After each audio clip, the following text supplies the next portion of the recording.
I will introduce, then you start within 1 minute. Okay. Thank you so much. So very good evening to you all. Shri Kumarswami Mahavidyalaya Ausa, District Latur in Maharashtra State. It's organized too.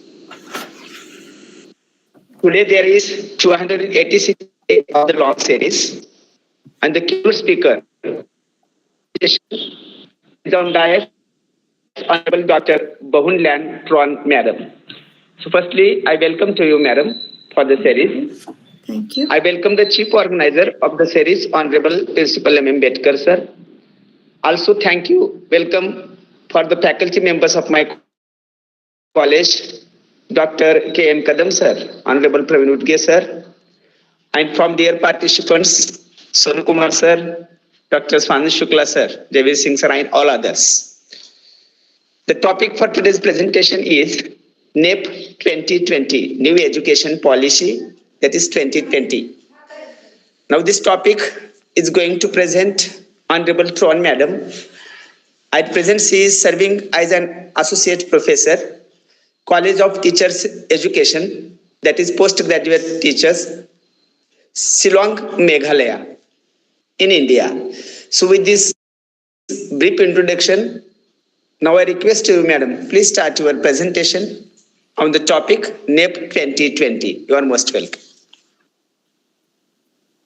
Thank you, sir. All right. Good evening, everyone. At the outset, I would like to express my heartfelt thanks to Dr. Bedkar, the chief organizer of this World Record Series lecture, and his team for giving me this opportunity to take part in this lecture series. I also extend a warm welcome and at the same time thank all the attendees for sparing your time to attend this lecture series today. Well, I would call all of you my colleagues since I know most of you are teachers. The topic assigned to me is on NEP 2020, and I'm sure by this time all of us as teachers, academicians, and professionals have thoroughly read the policy document. So this lecture today will help each one of us recall what we have read and also understood about this policy. As we all know, it's a comprehensive policy covering various aspects of education. So today we'll try to see only the salient features of the policy. So please allow me to share my screen.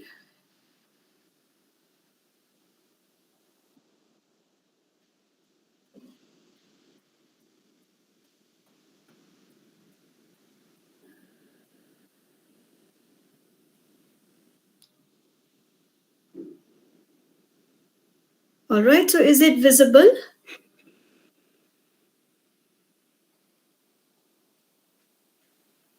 Yes, ma'am. All right, okay. So as we all know, the NEP 2020 National Policy on Education, NPE 1986.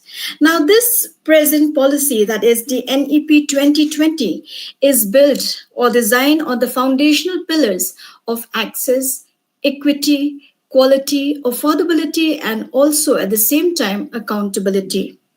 Another important aspect to be noted is that the policy is aligned to the 2030 Agenda for Sustainable Development, and also it aims to transform India into a vibrant knowledge society and global knowledge superpower by making both school and higher education more holistic, flexible, multidisciplinary, which is suited to the 21st century needs, and also aim at bringing out the unique capabilities of each student.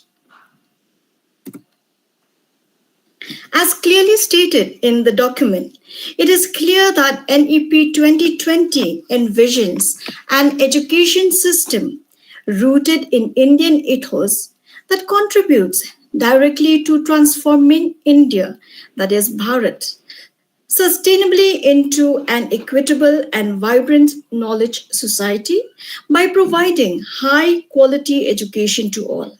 And thereby, in the process, we can make India a global knowledge superpower.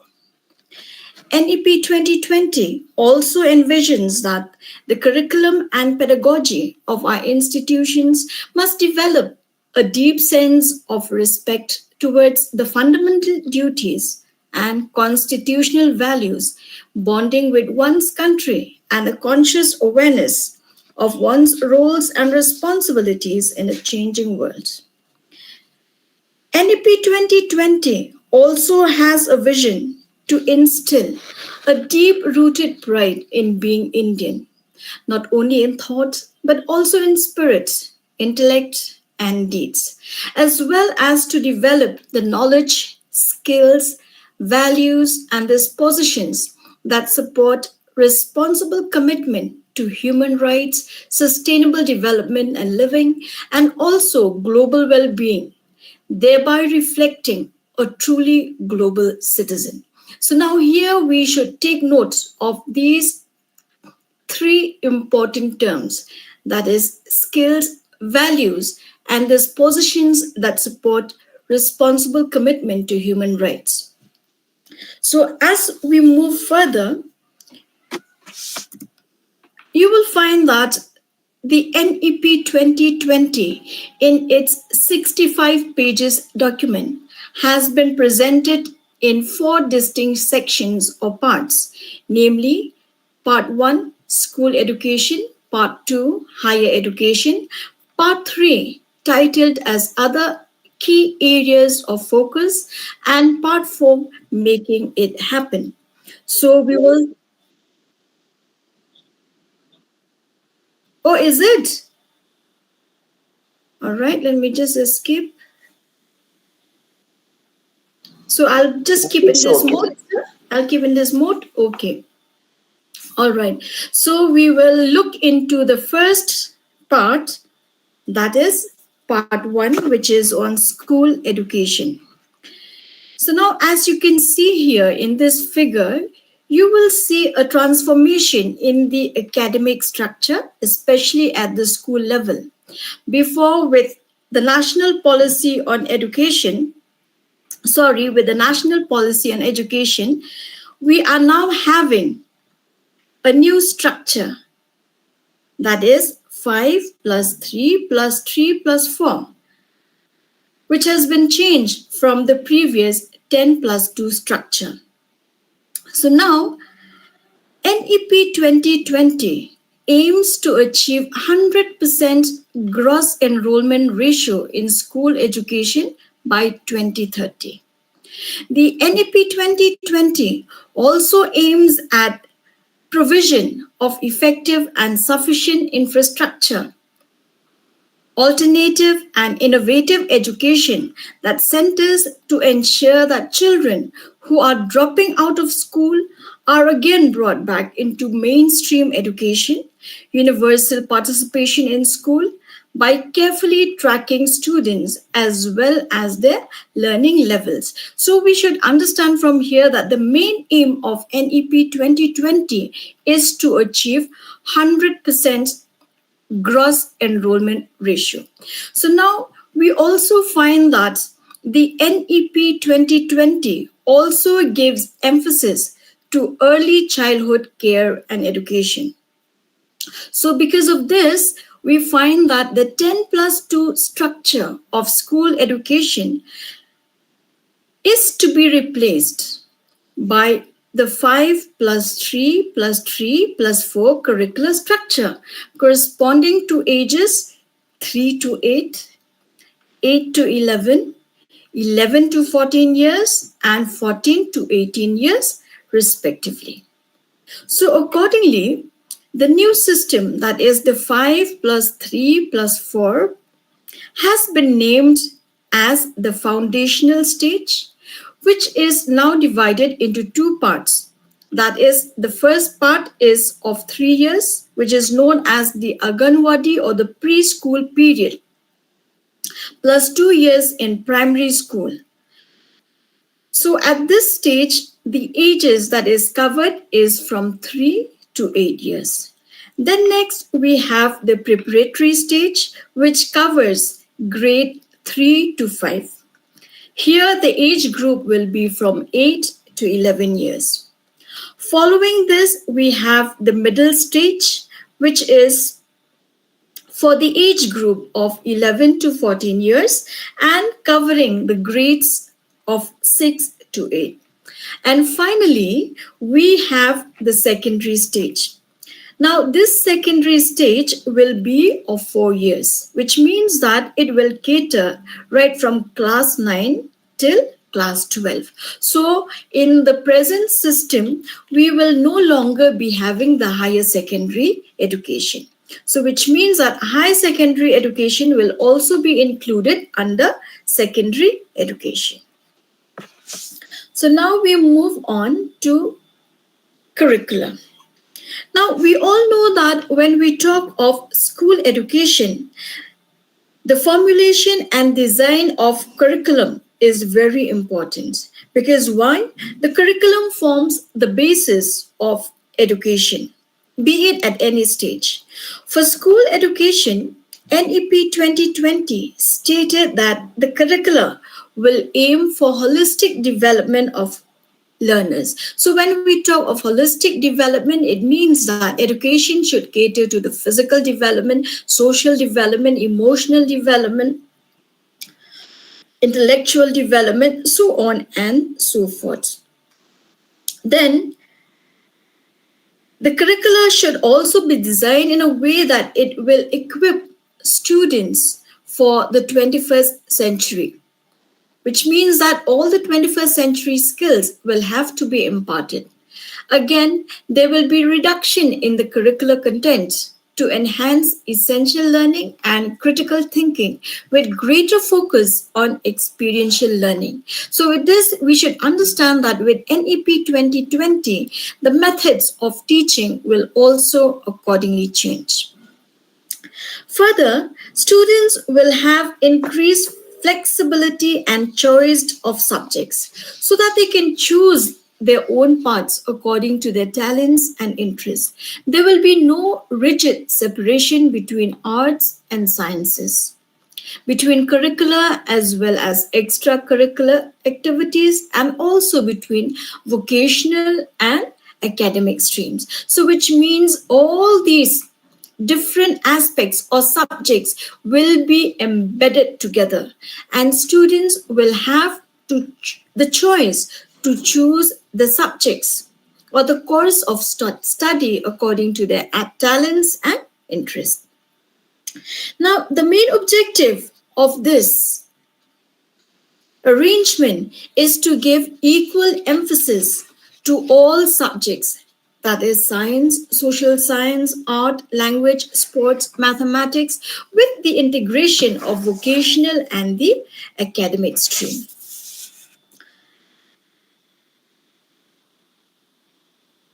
All right. So now it is interesting to note that in order to make the system work for school education, NEP 2020 has put forward suggestive steps to be undertaken in order to bring in the major key reforms. Firstly, the policy stated that a new and comprehensive national curricular framework for school education, that is the NCF-SE 2021, will be developed by the NCERT. Further, high-quality textbooks will be developed also by the NCERT at the national level and SCERT at the state level. Now, each state will prepare their own curricula. Now, we should understand that this policy is not to be followed in ditto, which means that the states, they have the, they can take a call on the implementation. Either they will adopt or they adapt to the curricular structure as prepared by the National Curriculum Framework. So, which means that the states can prepare their own curricula and textbooks by incorporating the state flavor and material. However, NEP only stresses on reducing the weight of textbooks and school bags. Then, another important aspect which NEP hopes to bring in change is the attainment of foundational literacy and numeracy. Now, with this, there will be a focus on early language and mathematical skills from grade 1 to grade 3. And the target has been set as 2025. Now, it is interesting to note that on this aspect, the national curriculum framework for the foundational stage has already been launched in the year 2022. So, which means that the schools who wished to start implementing the new curriculum structure or the new academic structure can do so with the help of the guidelines as put forth by the NCF for foundational stage. Again, we find that NEP also lay emphasis on promoting multilingualism so that children know and learn about the rich and vast array of languages of our country. The medium of instruction until grade 5, but preferably NEP has put till grade 8 and beyond, will be the home language, which means the mother tongue or the local language will be the preferred language of instruction. Again, the three language formula will still be in place. Now, with this three language formula, the NEP suggests that at least two languages should be native to India. So, accordingly, schools can include the mother tongue, classical language, foreign language. But NEP 2020 also stresses on the Indian Sign Language, which will be developed accordingly by the NCERT. Further, the policy also suggested major assessment reforms in school education. There will be a shift from summative assessment to regular and formative assessment, which means now the assessment has to be continuous and formative, which is more competency based, promotes learning and development, and tests the high order skills such as analytical skills, the critical thinking skills, and conceptual clarity. So, which means that NEP 2020 wants to do away or intends to do away with rote learning. Now, according to the NEP 2020, all students should take school examination in grades 3, 5, and 8. So, which means that in grade 1, grade 2, grade 4, grade 6, grade 7, examination will not be compulsory, but the examinations will be compulsory for grades 3, 5, and 8. And all these examinations will be in the form of external examination to be conducted by the appropriate authority. Again, board exams for grades 10 and 12 will still be there, but be reformed to eliminate the need for taking coaching classes. Because as of now, apart from the board exams, students will have to they are bound to take coaching classes in order to do well in the board exams. But now the NEP 2020 has suggested reforms even in board examinations. So you will find that even for this aspect, the NCF 2023 has taken care of this matter, whereby the NCF, which was released in the month of August 2023, the new NCF 2023, it suggested that board examinations, that is for class 10 and for class 12, should be held at least twice a year. Okay, and that also at two levels, the standard level as well as the advanced level, such that it does not put any form of anxiety or examination pressure on the students. Further, NEP 2020 lays emphasis on promoting multilingualism so that children know and learn about the rich languages of our country. Now, the medium of instruction until grade 5 or grade 8 should be the home language. Again, when it comes to assessment, I move again to assessment. A new assessment center that is known as Parak should be set up.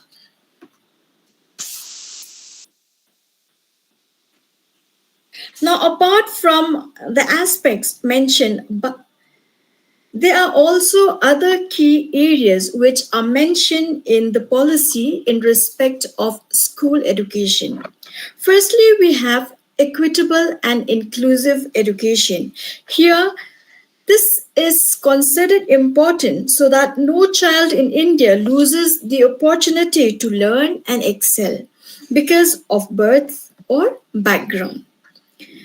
It also considers the right of person with disability to receive education. Now, the second key area is teacher recruitment and career paths.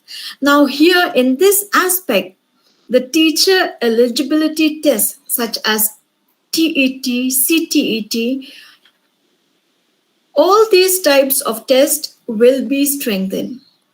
Again, the national professional standard for teachers will be in place to define teacher quality through teachers' personal and professional development, and this will be looked into by the regulatory body concerning teacher education, that is the NCTA.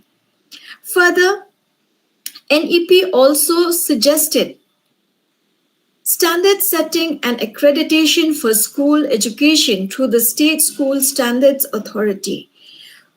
Now, this is to be done in order to continually improve educational outcome, whereby school will have to regularly or annually submit their annual work plan or the school development plan. Again, vocational education also gained importance in NEP 2020.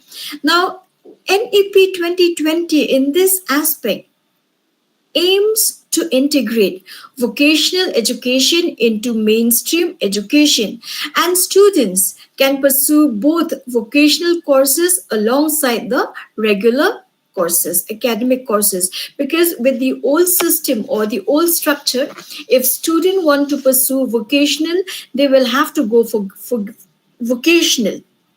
But now with the new structure, vocational education is being imparted or can be imparted along with mainstream education, and students can pursue both vocational courses as well as the regular academic courses at the same time. So, with that, I close the aspect on school education, and we now move on to higher education. Now, when it comes to higher education, we will find that the main objective of NEP 2020 is to revamp the higher education system, to create world-class multidisciplinary higher education institutions across the country, and also to increase the gross enrollment ratio to at least 50% by 2035. Because we should understand that till date, students who passed either class 12 do not all students do not get the opportunity to pursue higher education. So NEP 2020 at least aims for increasing the gross enrollment ratio at higher education to at least 50%, and the target year is 2025.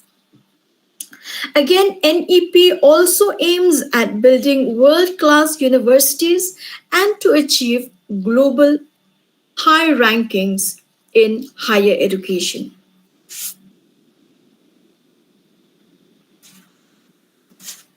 Now, as we read the documents, especially when it comes to section 2 or part 2 on higher education, you will find that before putting forth the recommendations for restructuring higher education, the NEP 2020 first highlighted on the key problems currently faced by higher education. Some of these problems, as mentioned in the policy document, includes a severely fragmented higher educational system. Then there is less emphasis on the development of cognitive skills and learning outcomes. Then we also find a rigid separation of disciplines with early specialization and streaming of students into narrow areas of study. Because as we know right now, the system is that students either opt for the art stream or for the science stream or for professional courses.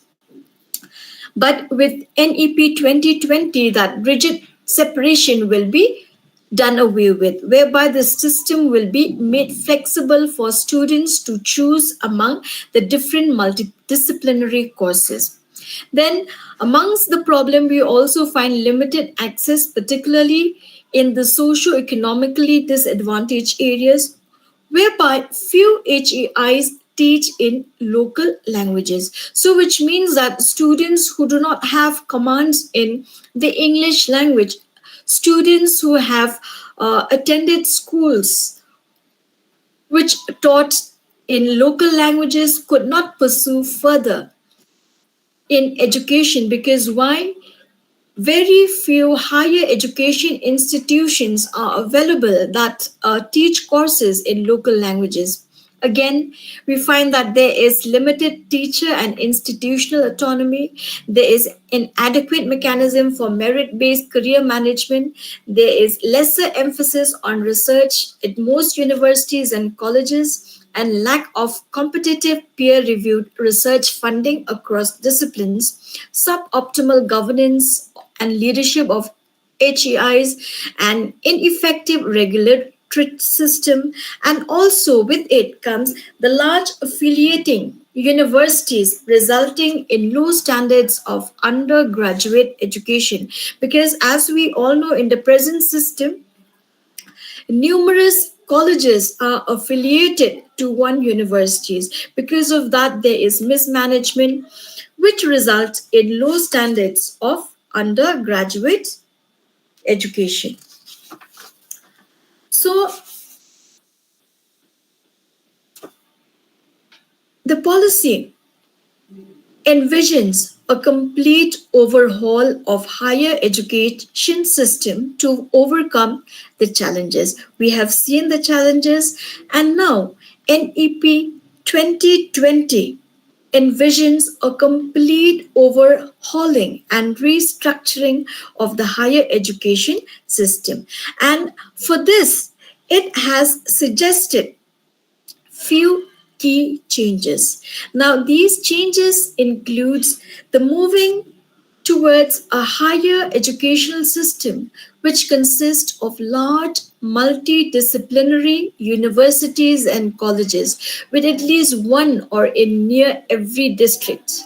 Now, this is a very broad aim whereby NEP aims at setting up a large university in every district, and with more HEIs across India that offer the medium of instruction or programs in local or Indian languages. So, which means that these universities or large colleges, multidisciplinary colleges, should be such that the medium of instruction should not only be English, as is the case at present, but these universities will also offer instruction through the medium of local or Indian languages.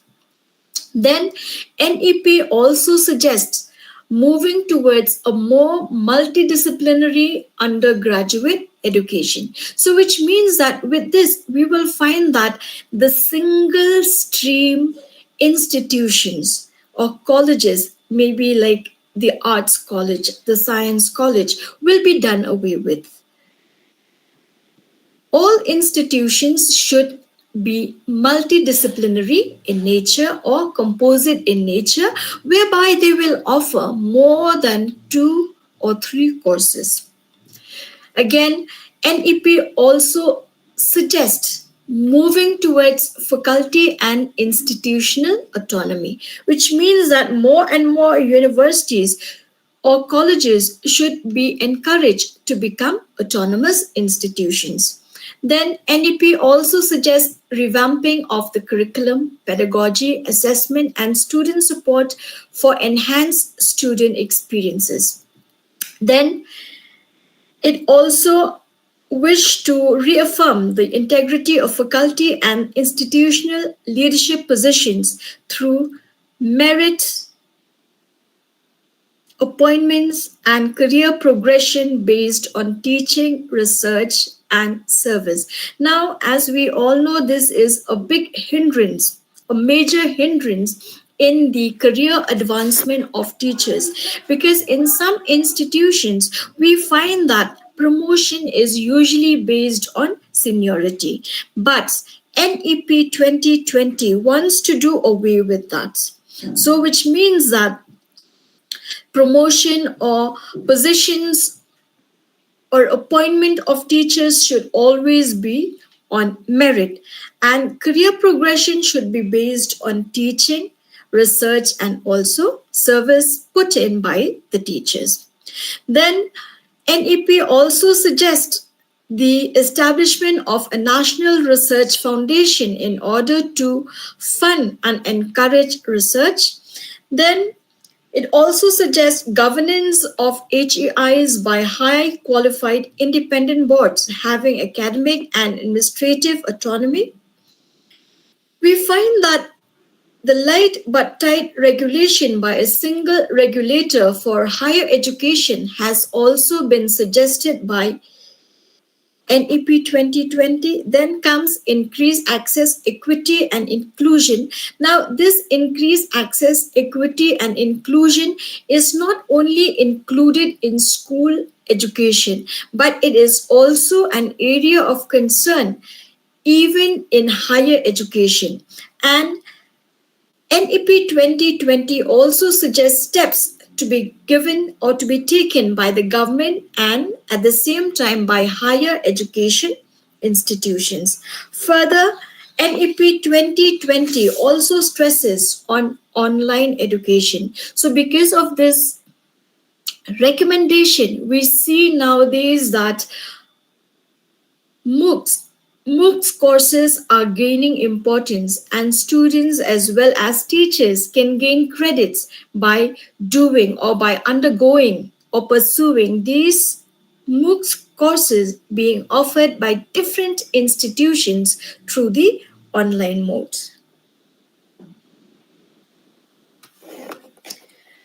Now, apart from what has been mentioned, NEP 2020 also suggested other key changes. Now, some of these I have already mentioned, which means that single stream institutions will be phased out over time, which means that the move is to encourage multidisciplinary institutions. So now, if single streams colleges or institutions find it difficult to convert into multidisciplinary institutions, NEP 2020 also suggests or encourage clustering of institutions, which means that 2 or 3 colleges which are in close vicinity can combine together to form a college cluster or an institutional cluster, whereby they can become multidisciplinary in nature. Again, NEP 2020 also suggested that the structure and length of degree programs will be 3 or 4 years with multiple exit options. However, the 4 year undergraduate program, that is the 4 years degree program, will be preferred. Okay, so now I think we all are aware that students who are undergo the graduate course can opt out and gain a degree even after completing just 3 years of the course without research. However, NEP suggested that the completion of the 4 year undergraduate program should be preferred. Further, an academic bank of credit shall be established by the universities to digitally store the credit earned by students. So, which means that students can do different courses and earn credits and deposit their credit in the academic bank of credit. Again, NEP also stresses on internationalization of education, which means that NEP encourages states to invite international institutions and universities to come and set up. Not only setting up of institutions, but we should also encourage our students to go abroad and study and also attract international students to come and study here in India. Then another major change which will be brought about is in teacher education, whereby in teacher education also NEP suggested that by 2030 only the 4 year integrated teacher education program shall be in force and considered the degree earned through the 4 year ITEP as a nominal degree for the recruitment of teachers. So, which means that the B.Ed, the 2 years B.Ed, will also be phasing out with the introduction of the 4 year ITEP program. Again, as similar to secondary education, vocational education in higher education is also given importance. Now, NEP 2020 has set the target that by 2025, learners of schools and higher education should have exposure to vocational education. Again, another major change is in terms of research and innovation.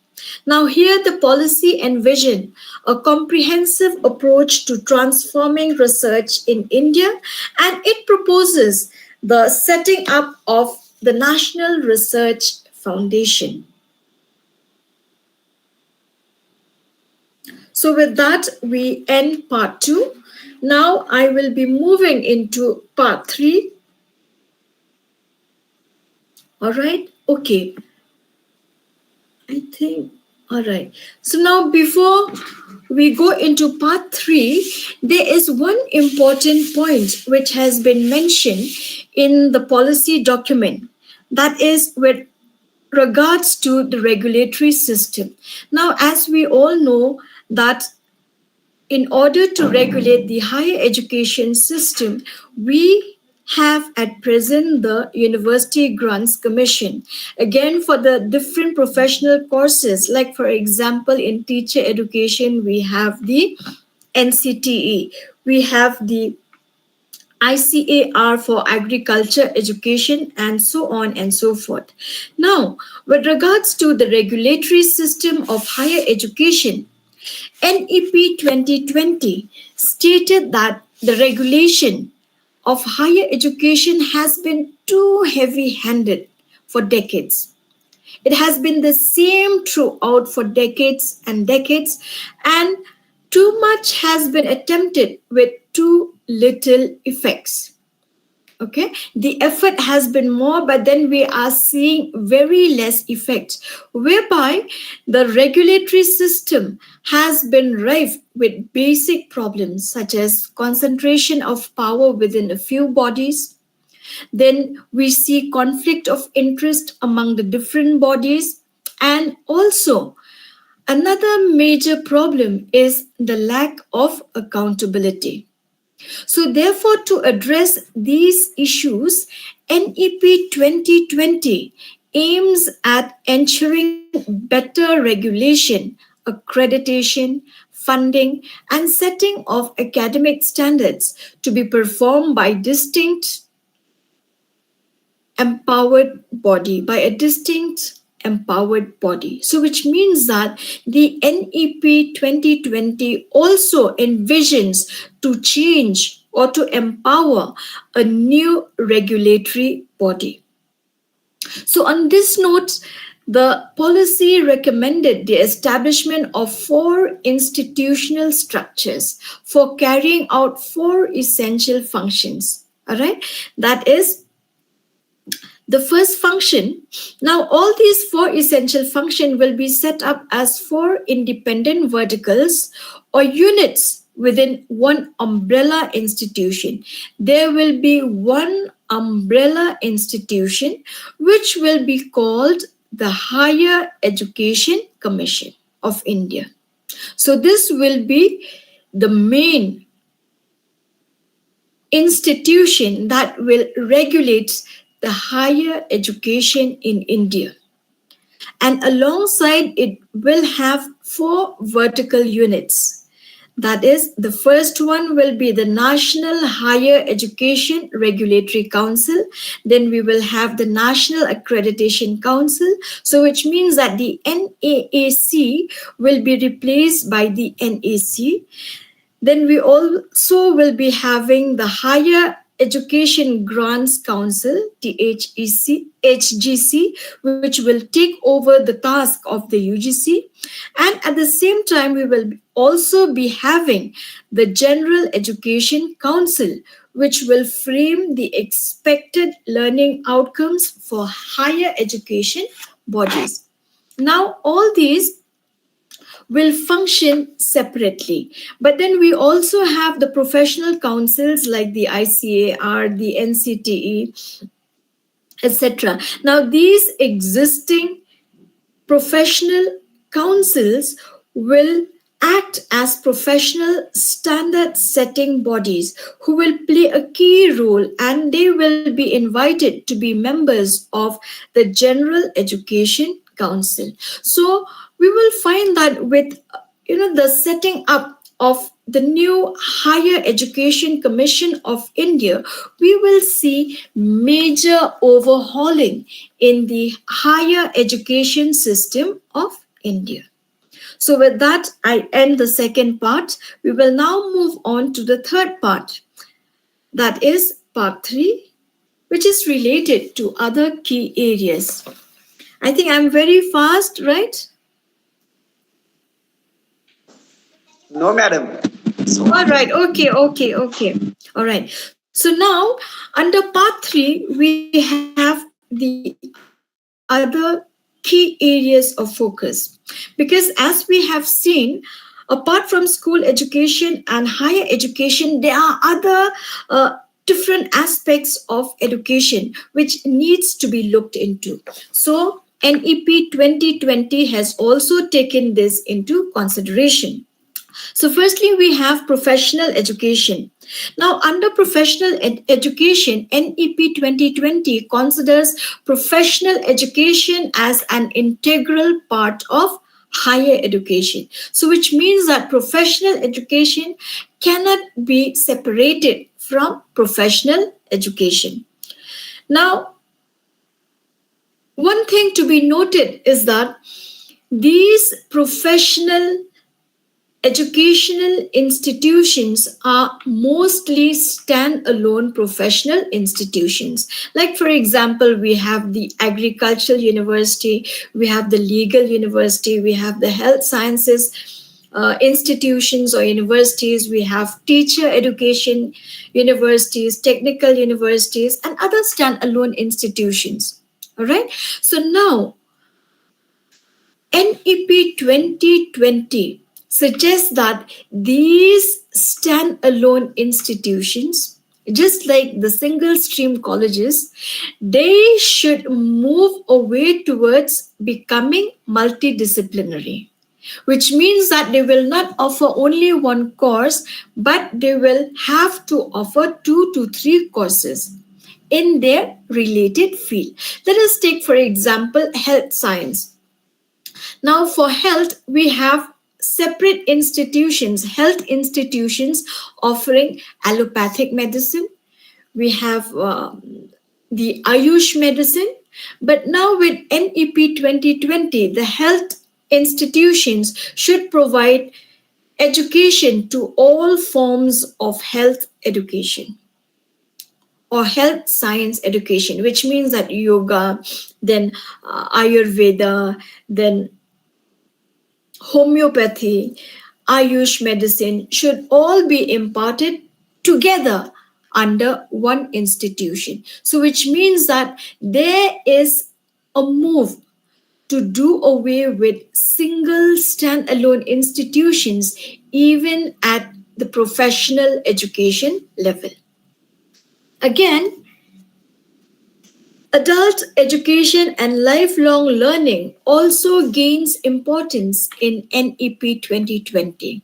The policy suggested adoption of innovative measures for adult education along with strong and innovative government initiatives to achieve 100% literacy. Now, as we when you consider adult education in the present scenario, you will find that very little is being done by the state government or even by the central governments. But now with NEP 2020, since its main target is to achieve 100% literacy rates. So that is why it is also giving importance to adult education, which means that if you go through the policy, you will find that it has given or it has suggested various steps to be taken by the government in order to achieve 100% literacy.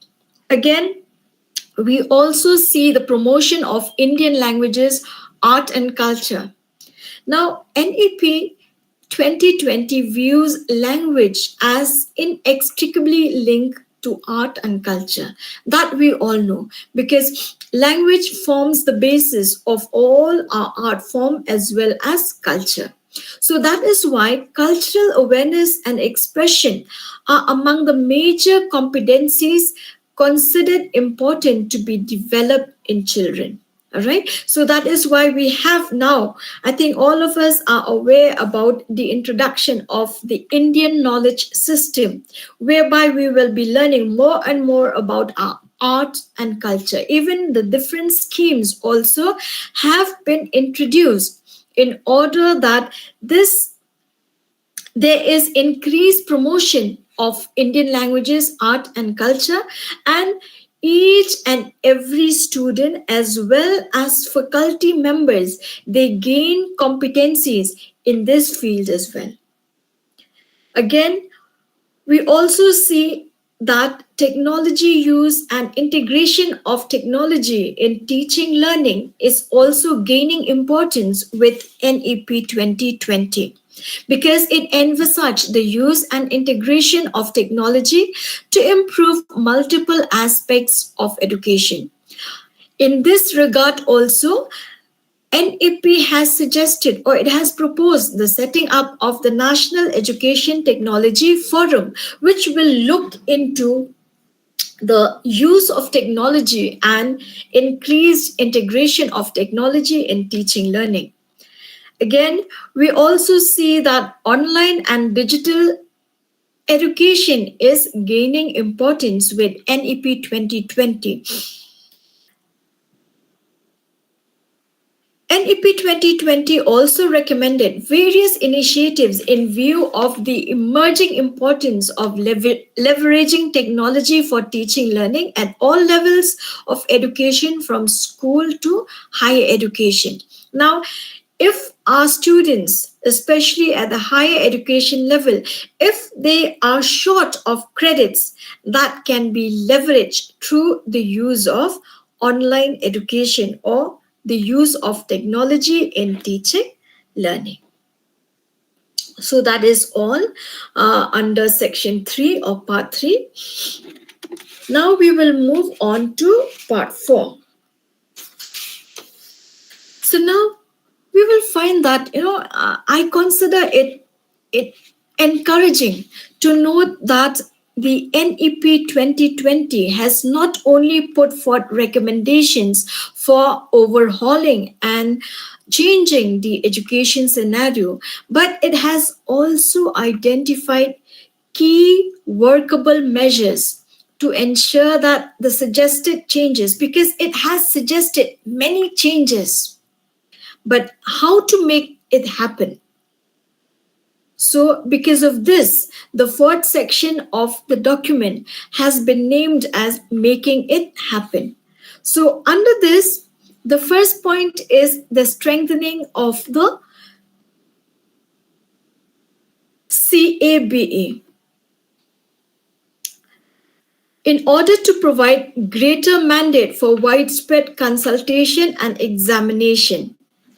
So now NEP 2020 feels that the CABE, that is the Central Advisory Board on Education, should not just be a place for widespread consultation and examination only, but it should be responsible for developing, articulating, evaluating, and revising the vision of the education in the country on a continuous basis. Because as we all know now that meetings of the CABE are not being held regularly or on a continuous basis. So the NEP 2020 suggested the strengthening of the CABE, and it has mentioned also various roles to be performed by the CABE. Now, the second part is in relation to financing. Now, according to NEP 2020, financing should be affordable and it should ensure quality education for all. The policy accepted the fact. Now, in NEP 2020, you will find that the policy by itself has accepted the fact that the expenditure on education, although every year with every financial year, the earmark is to spend at least 6% of GDP. But till this year also, we are still short of that 6%. That is, we are still around 4.43% of GDP. And this is as per the economic survey of 2017-18.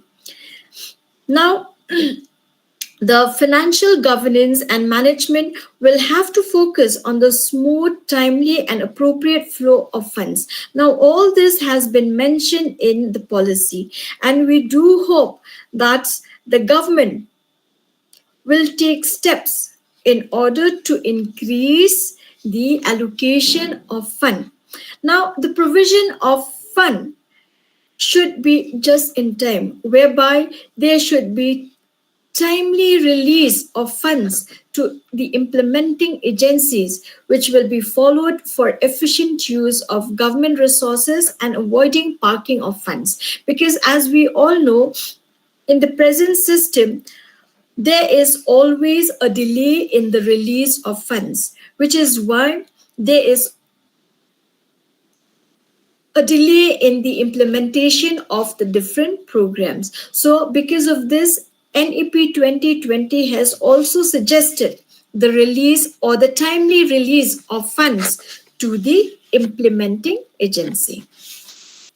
Another important aspect which has been mentioned in the making it happen portion is in respect of the implementation. Here, by implementation, I mean the implementation of the policy, of the National Education Policy 2020. So now, according to NEP 2020, it has stressed that implementation of the policy should be with spirit and intent of the policy.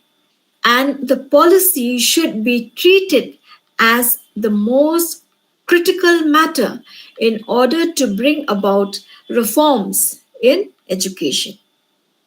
Again, NEP 2020 has also stressed that the implementation will be in a phased manner because the framers of the policy, they are well aware that whatever has been suggested cannot be implemented in one go. So that is why the policy by itself has suggested a phased wise manner of implementation of all the changes as suggested in the policy.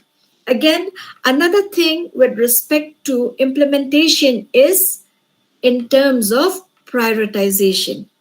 Prioritization should be considered important in the implementation along with comprehensiveness of its implementation, which means that in order to implement whatever has been suggested, whatever key changes that has been suggested, it should be on priority basis. So here we will be seeing what has been done so far and how the policy has suggested in relation to the phase-wise manner of implementation of the key changes. So in phase one, it suggested initiation or the initiating the implementation of the 1 year pre-primary school and 3 months preparatory module for class 1 students by 21-23. Now this is related to the NCF or the National Curriculum Framework for the foundational stage. Now the target has been set by 2021-22, and then phase 2 expansion of 1 year pre-primary through primary schools and Anganwadi. Now both these two stages, they fall under the foundational stage. If you remember the new structural organization of school education, that is the 5 plus 3 plus 3 plus 4. So now here in phase 1, importance is given to ECCE, which is related to early childhood care and education. So I'm happy to announce to you or to share with you here that this has been done. The Ministry of Education through the NCERT has managed to release the National Curriculum Framework for foundational stage right from October 2022, which means that it was released last year. So now schools which intend to adopt the new structure, they can do so at the foundational stage. Again, coming to the new curriculum for school education and also for board examination. Now, this is related to the National Curriculum Framework for school education. And it is also interesting and encouraging at the same time that this also has been released this year, which means that in the month of August 2023, the Ministry of Education through the NCERT has also managed to release the National Curriculum Framework for school education. So which means now that the schools who want to opt for the new structural design, they can do so. They can frame the new curriculum either by adopting to the curriculum put forth by the NCF, or they can adapt their own state curriculum by adapting from the National Curriculum Framework. So this also has been done. Now here you can see that NEP has also set the target for holding the first board exam by 24-25, and I'm very sure that this target will also be achieved. So now here in this slide, you can see the different targets that has been set in order to make it happen in the phase-wise manner. So we also have the formulation of the NCFTE 21 by 2122. All right, here there is a delay, but it is hopeful that the NCTE will be bringing out the NCF, that is the National Curriculum Framework for Teacher Education, by 2024, that is by March 2024. And then we also have teacher preparedness for new assessment system 23, and then attaining universal foundational literacy by grade 3 by the year 25-26, and so on. And then the biggest target is that all professional institutions should convert into multidisciplinary institutions by 2030.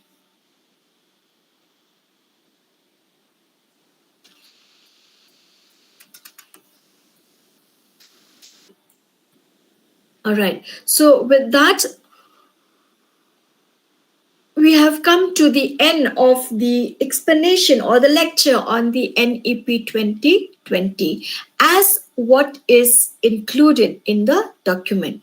Now, after reading the document, I have tried to bring out the advantages or the merits of NEP 2020. Because, the policy is quite comprehensive. It has tried to cover all aspects of education, and by trying to make school education, higher education available to all, I feel that that is one of the merits of this new policy on education. Now, the first merit is that the government aims to make schooling available to everyone with the help of NEP 2020. Then approximately 2 crore school students will be able to come back to educational institutions, because when you read the document, you will find that the policy aims to bring even out of school children, all out of school children, into mainstream education. Then, for children up to the age of 8 years old, a national curricular and pedagogical framework for early childhood care will be designed. This has been done, and we see all the merits. What we see the strengths as put forth in the national curriculum framework for the foundational stage, because the foundational stage is a very crucial stage when it comes to growth and development. So this has been taken care of. Then another merit of NEP 2020 is the formation of the National Book Promotion Policy in India. This I have not mentioned earlier. I'm mentioning it now because some of the points that I'm mentioning here has been left out in the presentation. Then we also have the suggestion whereby appropriate authorities will conduct the school examination for class 3, class 5, class 8, which means that it will help in the preparation of students to face external examination or board examination, because they will be facing these examinations in standard 3, 5, 8, thereby making board examination easier for students. They will be free of anxiety and examination pressure. Then the plan also focuses on setting up a gender inclusion fund. Then another merit is the special daytime boarding school as recommended by the policy. Then by 2022, in consultation with teachers and expert organization, the NCRT, SCRT, the NCTE will together develop a common national professional standard for teachers. Then another thing is the setting up of the State School Standard Authority, whereby not, because at present we find that it is only institutions of higher learning, that is colleges and universities, who are being accredited assess and accredit it. But with NEP 2020, even schools will also have to go for assessment and accreditation. Again, another major merit is the creation of the Academic Bank of Credit. Now, the creation of this bank will help students by way of depositing credits, because whatever course that they are doing, that will not go to waste. The course that they have completed, the credits earned will be accumulated such that students can use those credits for completion of future courses. Now, apart from the merits, we also see few drawbacks of the National Education Policy 2020. First, the merit or the first drawback is in relation to the language factor. Now, NEP 2020 suggests the use of local language or mother tongue up till class 8 and even beyond. It also suggested the introduction of mother languages or mother tongue as the medium of instruction even in institutions of higher learning, which will be a major problem, because when students go out of the country or out of the state, it will be difficult for them to continue their studies. Then there is the need to translate the books and study materials into mother languages, which can pose numerous problems. And then, in relation to this, we also have in higher education, that is at the undergraduate level, the policy of multiple entry and multiple exit scheme. Now, this scheme, according to me, I feel that it will, increase the dropout rate of the candidates, because by saying that at the end of the first year they will earn a certificate, at the end of the second year they will earn a diploma, at third year they will earn a degree, and fourth year a degree with research. Now, when there is a choice for students to exit, we will find that gradually students may not continue till the fourth year to complete their graduation. And in the process, if suppose they are not able to complete their vocational courses also, which is being offered side by side, then it may cause higher dropout rate in our country. Then, according to the National Education Policy 2020, students of private schools will be introduced with English at a much earlier age than the students of the government schools. Because why we find that the medium of instruction in most private schools is English. But in government schools, the medium of instruction is always the local language or the native language. Now, this will bring in a lot of disparity in terms of the ability of the students to communicate. Then, we also find that the academic syllabus will be taught in the respective regional languages of the government school students, limiting the opportunity of students, thereby increasing the number of students who will be uncomfortable in communicating in English, thereby widening the gap between the different sections of societies. Further, and finally, the conversion of standalone institution to multidisciplinary institutions also is not an easy task. And with this recommendation, I see that there will be numerous closure of these standalone institutions, because if they cannot convert themselves into multidisciplinary institutions, then they are bound to be closed down. So I have come to the end of the presentation, And before I end, I would like to say that the introduction of the NEP 2020 has undoubtedly brought in many changes, because with the implementation or the introduction of the new education policy, we look forward to many changes at all levels of education, like the structural change, the improvement in assessment methods, and then integration of ICT, autonomy and accountability of teachers. These are a few things which I can name. However, when we delve into the details and intricacies of the policy, we also find numerous drawbacks. But in the end, we should accept the fact that the merits outweigh the merits in this policy. Therefore, it is believed by many that by implementing and introducing the new changes, the Indian academic system will reach greater heights and make its mark globally. So, with this, I end my presentation.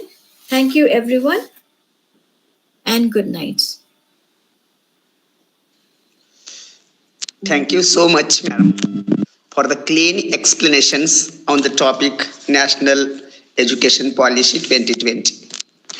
Now, request dear participants, if you have any query regarding the topic, please come ahead and discuss with Honorable Bahunlang madam. Please welcome Dr. Swanand Shukla sir. Good evening, Dr. Bedkar sir, Principal sir, Prashant sir, and good evening, ma'am. Wonderful explanation you had given about the NEP and the implementation of NEP.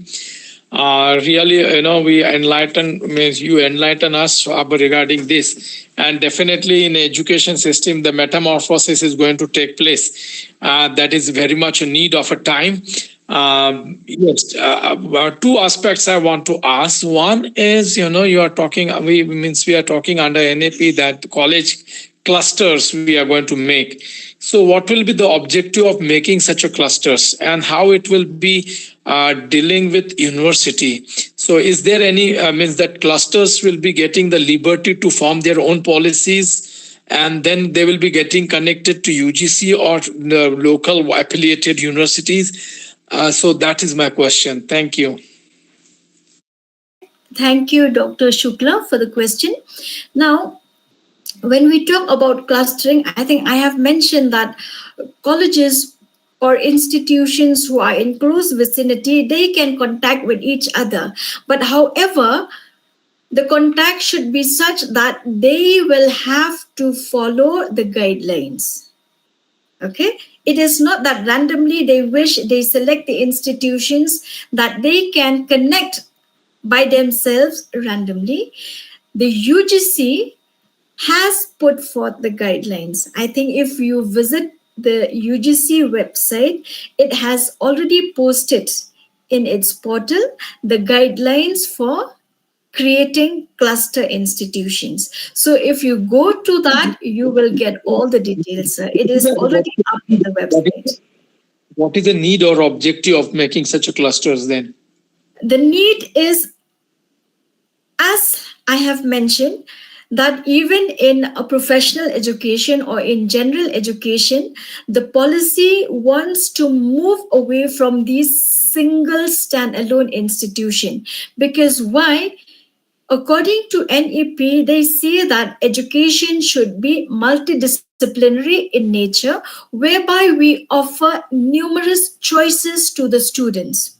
Because you will find that I will take for example the case of arts college. So if it is an arts college, then it will be offering only those subjects, like for example education, then political science, economics, then history, sociology.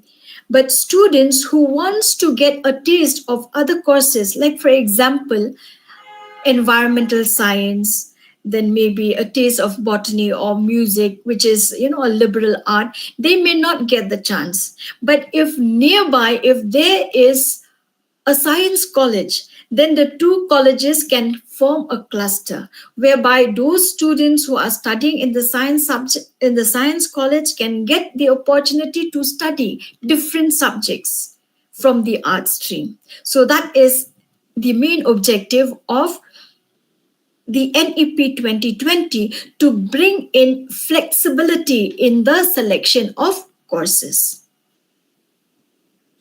Ma'am, in health sciences, if suppose the allopathic stream is there, Ayurvedic and homeopathy, Unani, and or the Siddha is also there.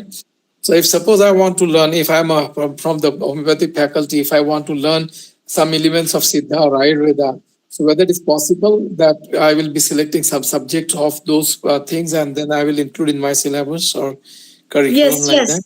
Yes, very much, sir. According to NEP 2020, it is moving in the sense that it is encouraging these health institutions also to be in that line, because an allopathic doctor should not only learn about allopathy, because there are some of the merits of Unani medicine or homeopathy, so that the two can be clubbed together. Not only that they learn in separate institutions, but the objective of NEP 2020 is to even convert these professional institutions into multidisciplinary institutions along their separate streams.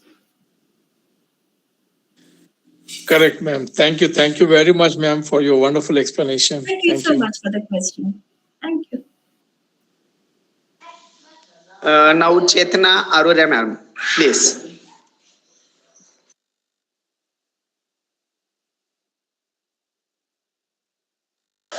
Chetna Arora, madam, you have raised your hand.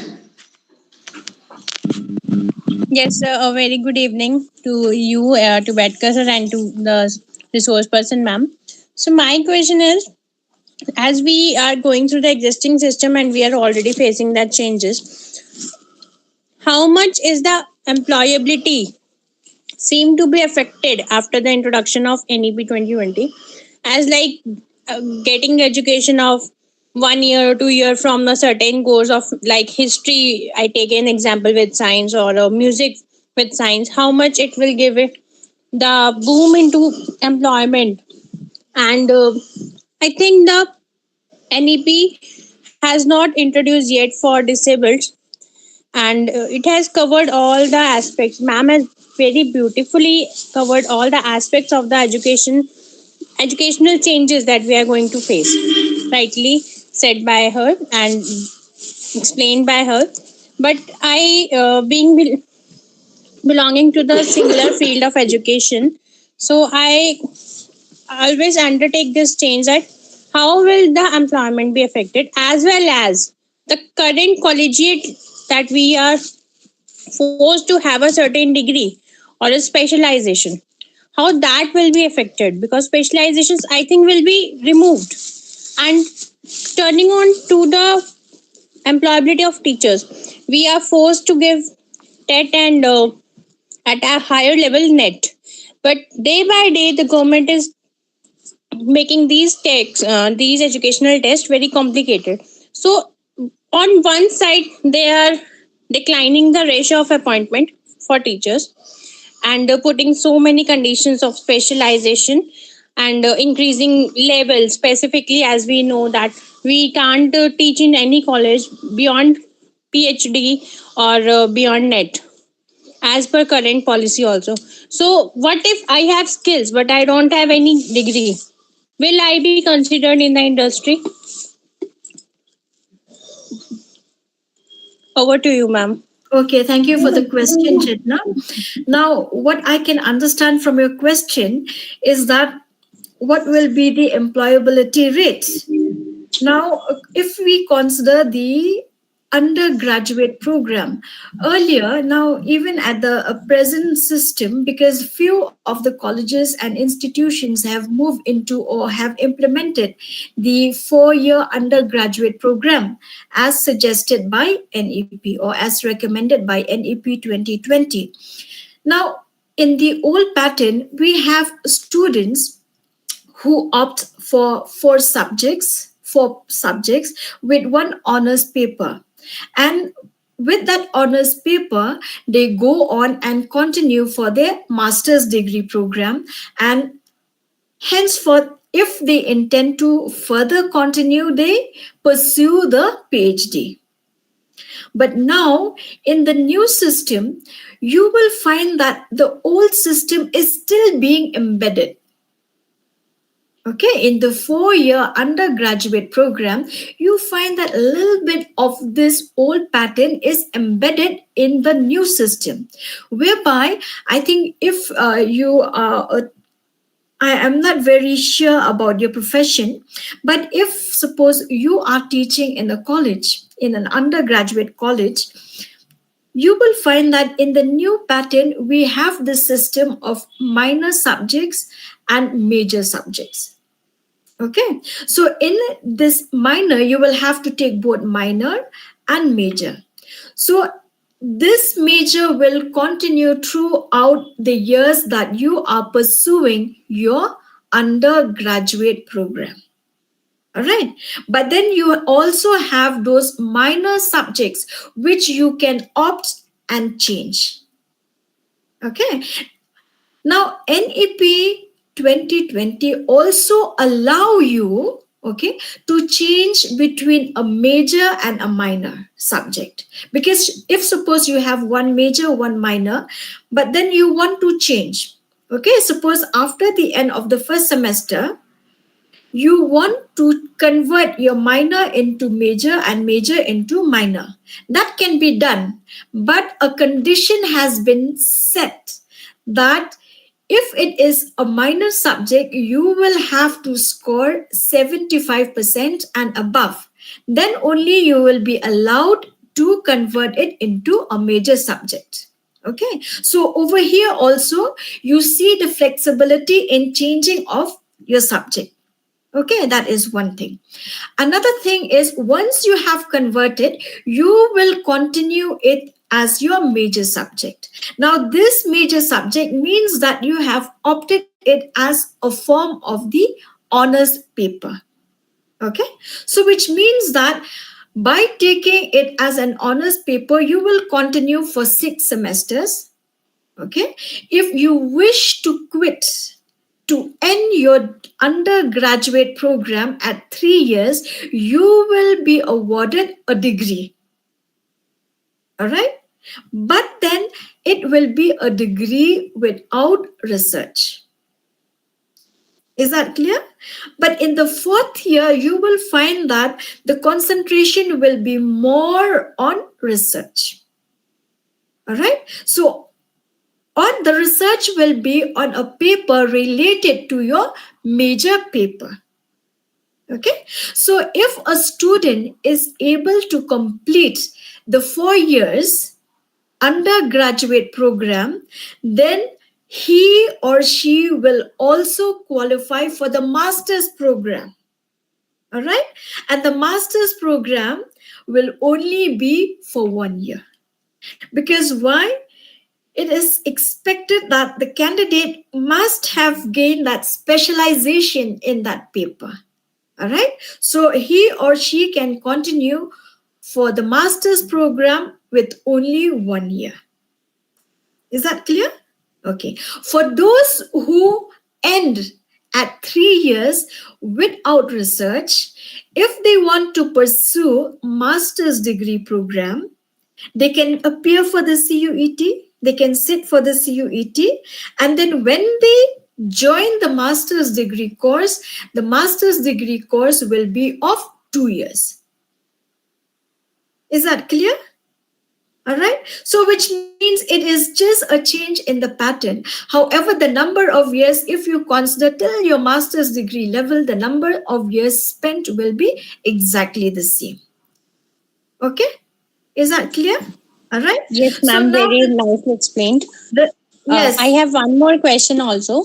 That as I also belong to the education sector, and I have also taught in educational college.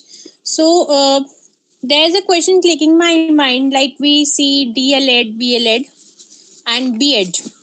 So there's a condition for BEd candidates that you have to be graduate, and for DLED, BLED, it is just 12th. And will it be affected also because that as we see that there's a 4-year compulsory course who want to pursue in education, but somehow, like I don't want currently to be in education. I'm taking a 3-year degree course, and then lately 1 or 2 year I decide, okay, let's move into the education sector, as currently people change it and then become a teacher. Will it be the similar pattern as it is in existing time? All right. Thank you again for the question. Now, as mentioned in NEP 2020, these 2 years program, that is for DLED or even for BEd, they will have to be phased out. All right. So, which means that by 2030, this 2 years BEd program and 2 years DLEd program will no longer be run. All right. That is as per the recommendation, which means that any candidate who aspire to become a teacher, they will have to opt for BEd or for DLEd. Okay, so that time you will find that the DLEd will no longer be there. Because as in the present scenario, DLEd is catering to the elementary school education teachers. All right. So, since it is meant for elementary school teachers, as per the guidelines of NCTE, the eligibility criteria to teach in an elementary school is class 12, but with a minimum of 45 or 55%. Okay. Then, after they have completed class 12, they can join DLEd, the 2 years course, and become qualified to become a teacher. All right.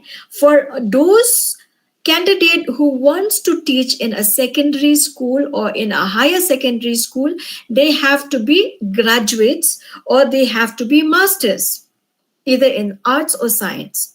Then they continue with the BEd and become teachers. But with NEP 2020, that will no longer be the case. Anyone who aspire to become a teacher will have to opt right after class 12. Is that understood? Which means it will have to be a dual degree. Okay, a dual major degree. At the same time, you earn your graduation degree and you also earn your degree in teaching, in education. Is that okay? So I think there is a threat to educational institutions and colleges, like Yes, those very who much. only provide for DLED, BLED, and BEd or MEd. Yes, So, yes, yes, because very much. I think that should be revised, and there should be one course, like in UP it was BTC, Basic Teaching Course. So I think there should be one particular course only or related to teaching, and there should be levels in All it, right.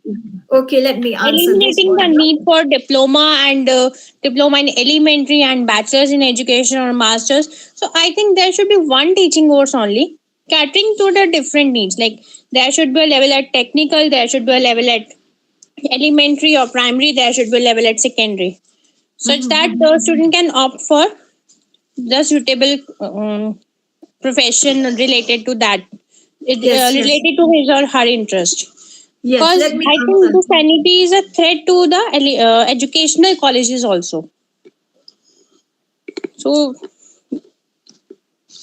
that I think should be revised. Instead of including in the graduation level itself, we should provide a separate, as it is yet into consideration, and those who have already done it in their graduation or who have not done.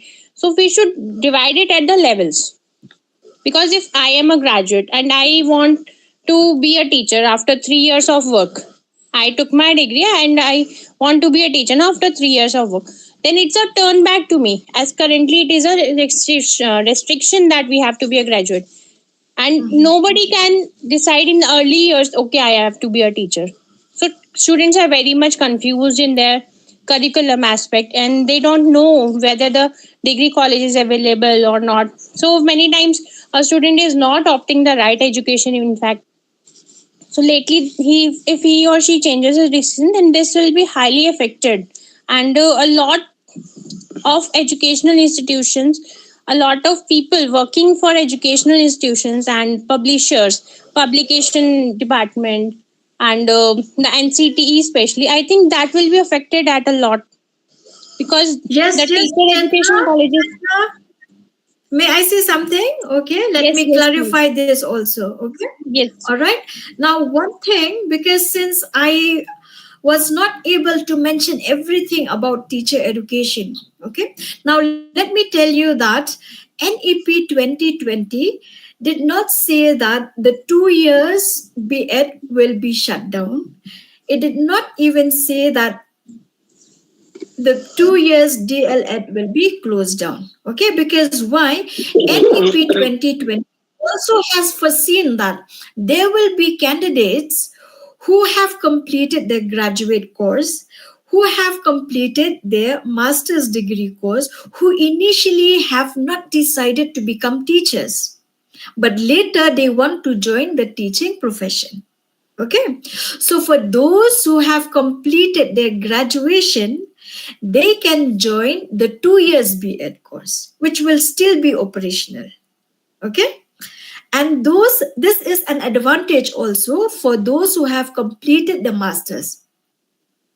If there are candidates who have completed the master's degree, they will not have to do the 2 years course also. They will undergo the 1 year BEd course. Okay, so which means the 2 years will still be there. The 1 year BEd course also will be introduced. But the thing is that all these courses will have to be run in a multidisciplinary institution. Okay, so which means that the existing BEd colleges, okay, they will have to convert themselves. They will have to run the 4 year ITEP. They will have to run the 2 years BEd. They will have to run the 1 year BEd. Okay, and this 4 years BEd also will be for the different structure. There will be 4 year BEd foundational stage, 4 year BEd preparatory stage, 4 year BEd middle stage, and secondary stage. So accordingly, a candidate will choose which stage, which level of teaching do I want to teach. Do I want to teach small children? I go for BEd foundational. Do I want to teach secondary students? That I go for BEd secondary. Okay, so the only problem is for institutions to convert. It won't be a problem for students who want to opt for the different courses. Okay, is that all right? Clear?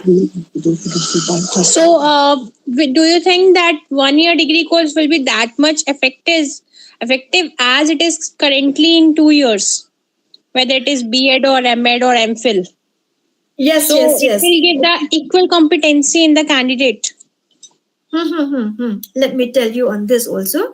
Now, the bridge courses will also be introduced side by side.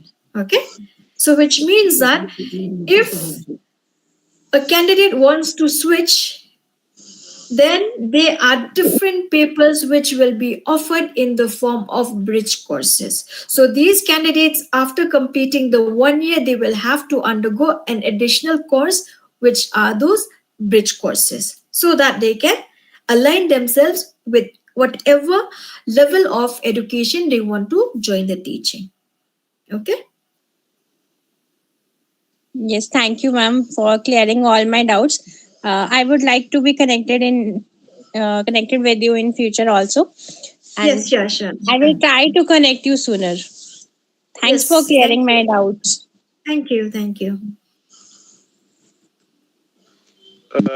Now, Ravindra Ramanathan sir would like to ask, please. Thank you, Prashant ji. My cautious mind do not permit me to raise the queries as it is too late now. The only saying is that, Madam Dr. Bahunlang, Madam, you have presented the document very thoroughly and very in a simple word.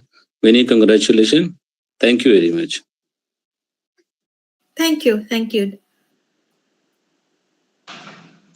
Jaivir Singh sir also raised his hand.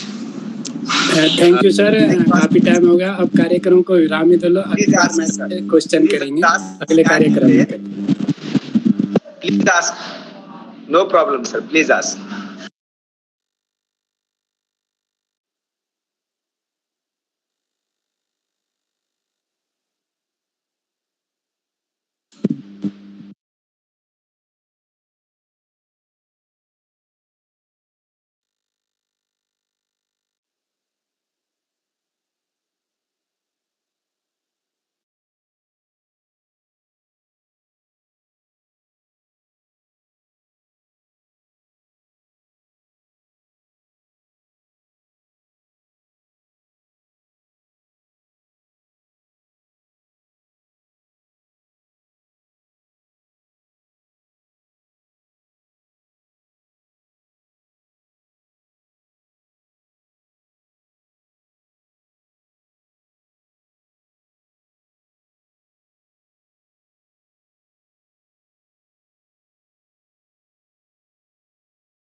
Thank you so much, sir, for the opportunity. Thank you, everyone. Just wait, madam, for formal vote of thanks. Thank you, sir. Now I move towards the vote of thanks. Shri Kumarswami Mahavidyalaya Ausa District Latur in Maharashtra State have organized a world record series 2. Today we have completed 286th day of the long series. And the topic for today's presentation was National Education Policy 2020, which have been explained by Honorable Dr. Bahunlang Tron Madam very cleanly. In a simple words, the PPT was perfect, covered each and every aspects, how the policy is divided into different phases, then the syllabus structure, examination schedules, the policy, then different changes in the higher education policy, then major problems, all those points, and at last, the merits of the national education policy. Now, all these points you covered in your lecture, madam. The PPT was perfect. Your presentation was perfect, though it is prolonged for much time. But we are really got new information from your side. So thank you so much on behalf of the organizing committee members. I thanks the chief organizer of the series, Honorable Principal M. Ambedkar sir. Also thanks the faculty members who were joined to the series before, Kale sir, Dr. K.N. Kadam sir, Jambuntrao Kadam sir, Honorable Praveen Utge sir, Dr. S.B. Astude sir, and others. Heartily thanks Dr. Swan Shukla sir, Jaivir Singh sir, Ravindra Ramatkar sir, and also our sister Chetna madam. And I should not forget all those dear participants who join the series regularly and encourages us. You people are here, so we are moving. So thanks a lot to you all once again. Now those who are on the screen, please requested to you fill the feedback link which is given in the chat box. I think you have already filled. You can refill again. So thanks a lot to you all. Bye bye. Good night, madam, Bahunlang madam, for paying your valuable time. Good night. Thank you. Good night, everyone.